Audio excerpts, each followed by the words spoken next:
pada kesempatan kali ini kami akan berdiskusi mengenai tantangan manajemen organisasi industri di era saat sekarang ini. Sebelum kami berdiskusi mengenai tantangan yang saya sudah paparkan tadi, saya akan mengundang beberapa narasumber yang begitu wow, baik. Langsung saja masuk ya beberapa narasumber yang sudah saya undang tadi.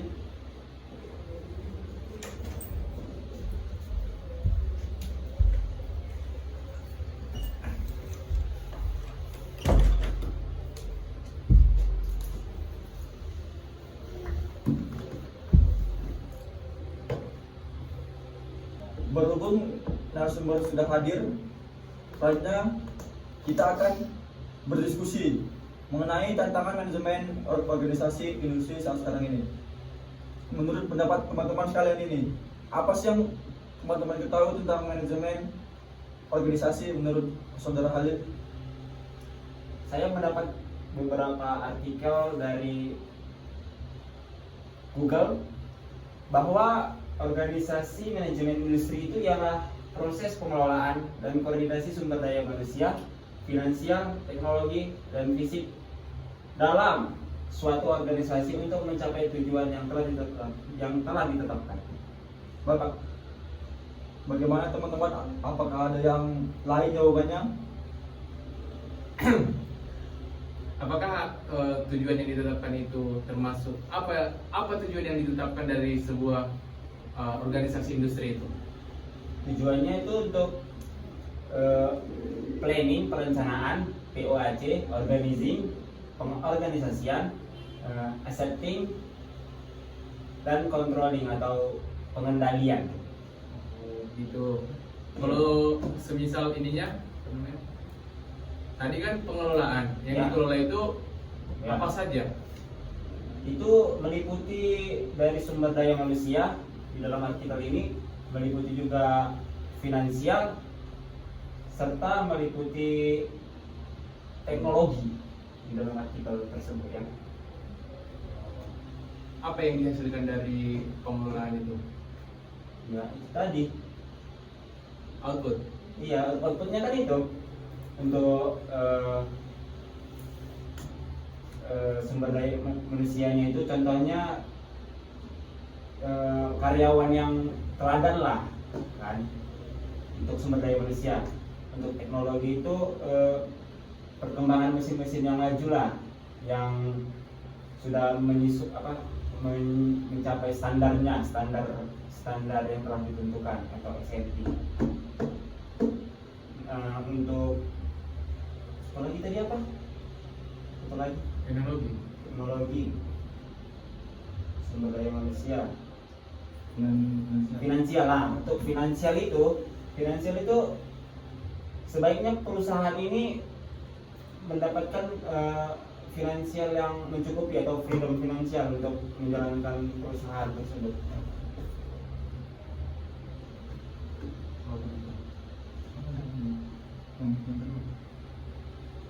Yang Lain masih ada tambahan? mau tahu yang lain, Pak? Masih ada sanggahan? Kalau menurut saya sih manajemen organisasi industri itu bukan disiplin yang menggabungkan prinsip-prinsip manajemen dengan pengetahuan industri.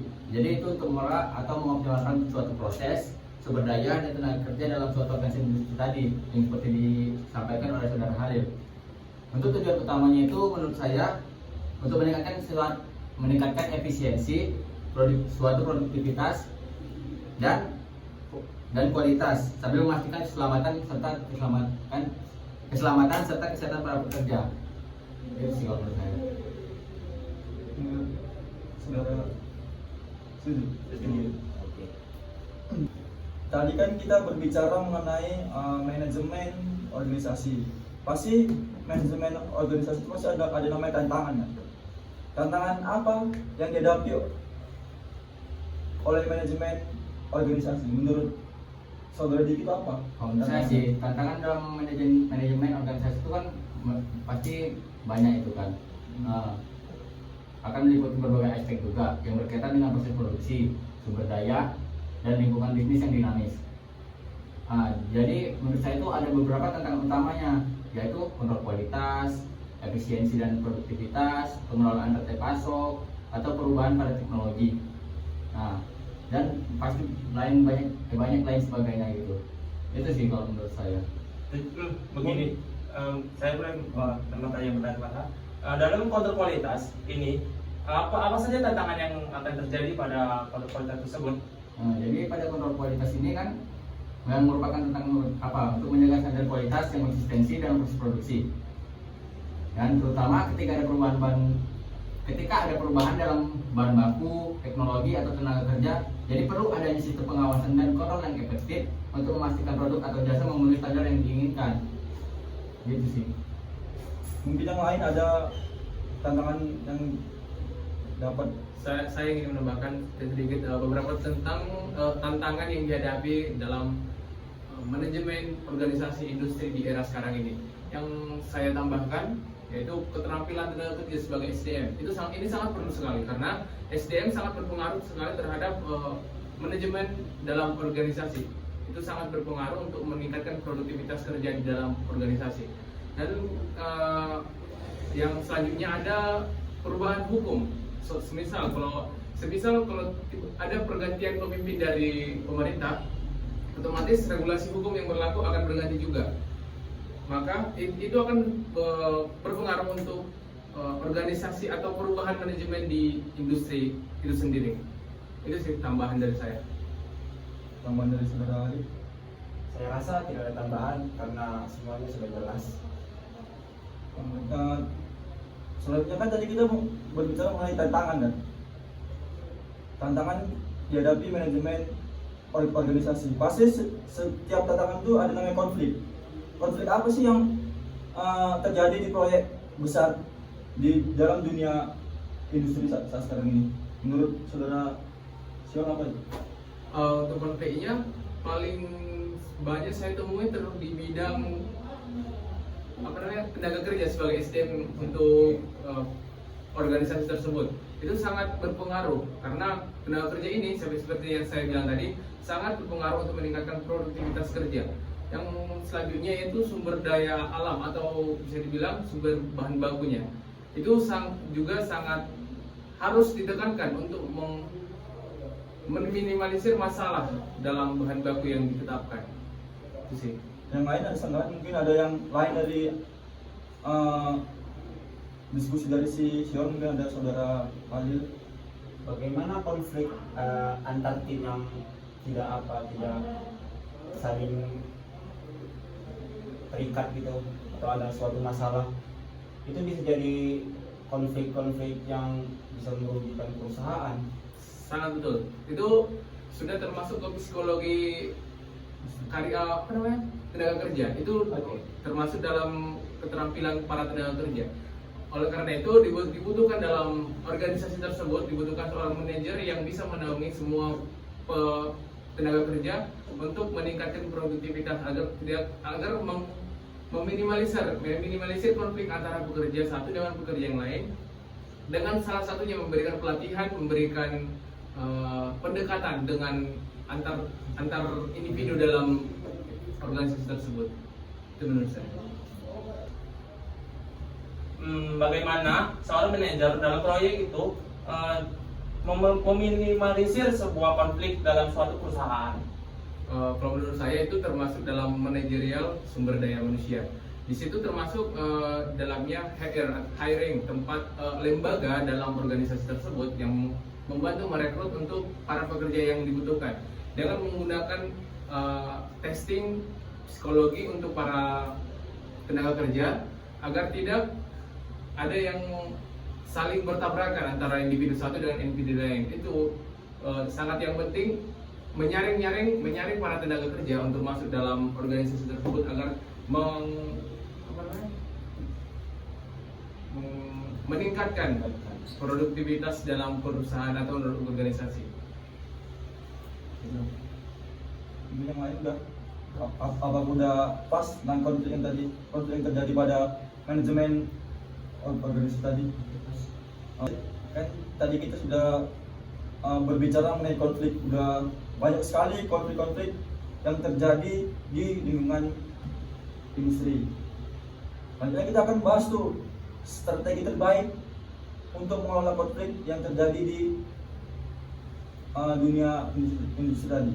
Kalau menurut saya untuk menghadapi konflik ini ya pasti penting bagi manajemen proyek untuk memiliki keterampilan komunikasi yang baik, baru kemudian kemampuan mediasi serta strategi manajemen konflik yang efektif.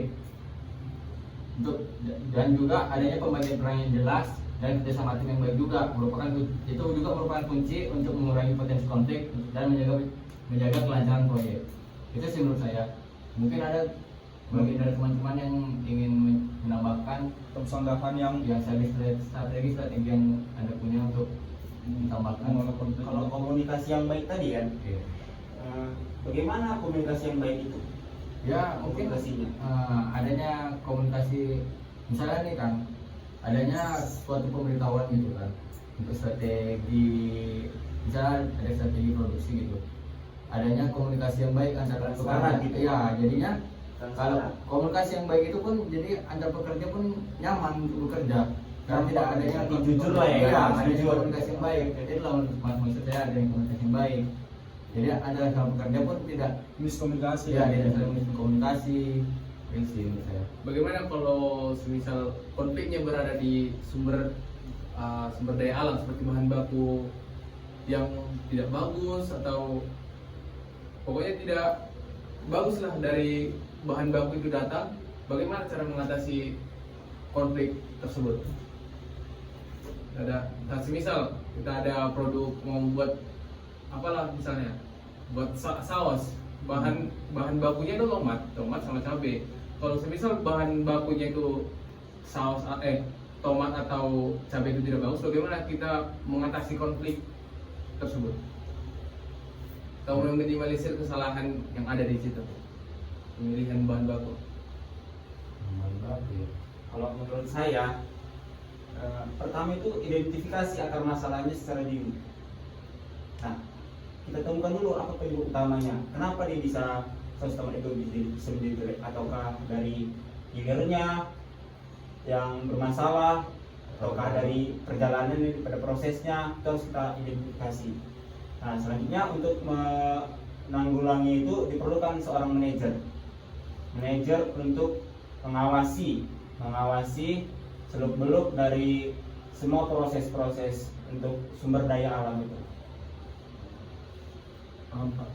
Mungkin yang lain ada strategi yang terbaik.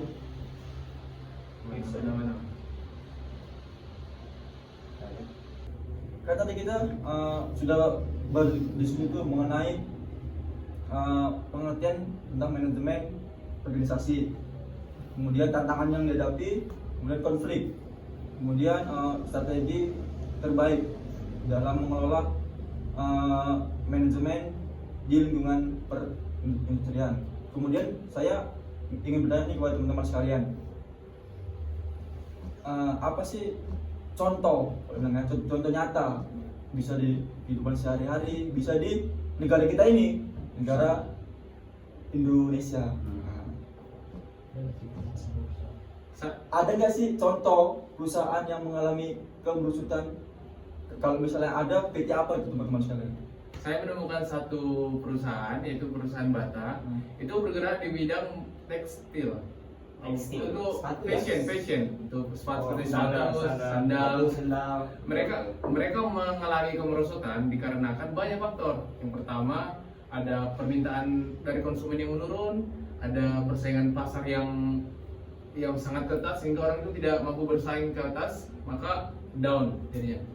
Terus ada persaingan bukan hanya di Indonesia saja persaingannya, orang itu bersaing juga sama produk-produk luar negeri seperti Adidas, Nike atau yang lainnya. Terus ada juga pembatasan impor dari luar gitu, tapi dari luar orang itu susah mendapatkan bahan bakunya. Terus Terjangkau bagi kita. sudah susah orang itu menjangkau itunya bahan baku dari luar negeri. Lalu orang itu kurang berinovasi pada merek orang itu. Maksudnya orang itu produknya cuma gitu-gitu aja, nggak ada inovasi. Berarti stuck ya? Nggak ada inovasi baru. Orang itu tetap statis mainnya, nggak dinamis, nggak berubah-ubah. Jadi orang konsumen pun nggak tertarik sama produk itu. Jadi sama yang terakhir itu itu yang aku bilang tadi ya, tidak memenuhi selera dari konsumen. Itu dia. Itu yang saya identifikasi, yang saya temukan beberapa penyebab mengapa mengalami kemerosotan si PT Bata ini. Jadi saya ingin bertanya nih kan, tadi kan setelah konflik-konflik tadi, sebelum mengalami kemerosotan, mereka ada nggak sih sempat berpikir gitu strategi-strategi untuk mengembalikan penjualan mereka untuk naik lagi? Kalau itu sih harusnya ada, tapi orang itu kurang bersaing karena persaingan dia di merek lokal ini udah melejit semua, orang itu kalah bersaingnya. Jadi mau nggak mau harus down. Mengikuti tren berarti ya? Iya, itu dia. Oke. Udah inovasi orang itu. Bagaimana strategi orang itu kan barang yang terdahulu sudah diproduksi, tetapi belum laku, itu bagaimana orang itu menentukan? Itu lah. Apakah dijual Atau ditarik kembali? Orang itu saling bagus. Habis diputus rantai produksinya, terus ada kan itu produk yang belum terjual, Iya. belum sampai ke konsumen lah. Tersumber sampai konsumen. Orang itu dipaksa untuk menjual terus sampai habis untuk memenuhi beberapa berarti kerugian. dijual terus sampai stoknya habis Iya, lah gitu ya? iya. Tapi proses produksinya dihentikan. proses produksi dari habis, sudah dipotong, udah nggak ada produksi lagi. Tapi pokoknya produk-produk yang sudah jadi harus habis kan, menurut dari si manajer ini. Itu dia. Saya juga menemukan beberapa perusahaan atau organisasi seperti banyak yang terkena, seperti Hermes, Tupperware. Nah, itu banyak dipengaruhi oleh beberapa faktor juga, hampir sama. Ada kurang bersaing orang itu, sama bahan baku susah didapatkan atau terbatas. Terus yang paling apa sih kurangnya apa? Inovasi. Enggak. Dari konsumen. Kurangnya Minat. kepuasan, Kepuasan. kepuasan dari minat dan dari konsumen. Itu sih yang paling berpengaruh. Saya mau nanya, apakah kebangkrutan itu berpengaruh sekali pada masa COVID-19 ini? Apakah itu salah satu faktor yang sangat-sangat mempengaruhi kali lah? Mungkin aja sih lah. Ya, karena di waktu COVID itu saya alami juga karena pengaruh sangat signifikan di ekonomi dunia malah Dunia. nggak hanya di Indonesia, itu sangat berpengaruh. Banyak itu perusahaan-perusahaan yang sekarang sedang down, ada juga yang melambung tinggi masih. Itu yang down itu seperti Bata juga sangat berpengaruh juga terhadap masa COVID kemarin. Masa COVID kemarin. Iya, karena Terus sudah juga kan mendapatkan. banyak juga perusahaan-perusahaan yang melakukan PHK pada pekerja-pekerjanya gitu. Iya. Itulah kenapa pandemi COVID-19 kemarin sangat berpengaruh pada suatu perusahaan-perusahaan besar. Produktivitas pun jadi menurun gara-gara si COVID ini. Itu dia. Karena sikitnya Pembeli. para konsumen yang membeli barang mereka. Karena lockdown itu. Iya, karena lockdown itu. Tapi kan semenjak COVID itu pasti ada dampak negatif sama Positifnya. nggak mungkin ya Ya. negatif terus. Tapi karena mereka nggak pandai membuat inovasi-inovasi yang Iya. sangat-sangat menarik, yang sesuai dengan tren tersebut, jadi mereka turun atau bisa merasa bangkrut Itu dia. Itu sih. mengikuti pasar. Itu beberapa contoh yang saya temukan di bukti nyata yang saya temukan tentang halangan-halangan atau tantangan yang dihadapi perusahaan sehingga mereka down, tidak bisa melakukan produksi lagi. Mungkin teman-teman ada yang menemukan di PT lain mengalami kemerosotan mungkin. Mungkin tadi di PT Bata, Tupperware, mungkin teman lain tak ada yang PT ini. Mungkin itu masih banyak ya, tetapi ya mungkin itu saja yang bisa dijabarkan ya. Nanti terlalu lama kali. Pasti program lebih panjang kalau bahas PT lain itu juga. Terlalu Iya sih. banyak di Indonesia ini kan PT yang Ini mengalami masih gitu. kita bahas 3 kan, PT Bata, Tupperware. Satu lagi ada apa? Hermes. Hermes, masih 3. Ini Itu aja kan belum ini ya. Itu ya panjang kayak kita ini tadi. Jadi ya, kesimpulan yang dapat kita ambil mengenai tantangan manajemen organisasi industri di era saat sekarang ini ialah bahwa dengan adanya tantangan serta konflik pada suatu lingkungan industri perusahaan perusahaan harus memiliki namanya strategi yang terbaik yang mereka miliki agar perusahaan tersebut dapat bertahan. Dan sebaliknya, jika perusahaan tersebut tidak memiliki strategi yang memadai untuk menghadapi tantangan atau suatu konflik yang terjadi, maka perusahaan tersebut akan mengalami namanya kemerosotan atau bangkrut. Tadi sudah diberikan contohnya, yaitu PT Bata, kemudian HMS, dan selanjutnya Tupperware. Sekian diskusi dari kami, dan terima kasih kepada narasumber yang sudah berkesempatan hadir untuk diskusi mengenai tantangan manajemen organisasi industri di era saat sekarang ini. Demikianlah diskusi mengenai tantangan manajemen organisasi industri di era saat sekarang ini. Assalamualaikum warahmatullahi wabarakatuh.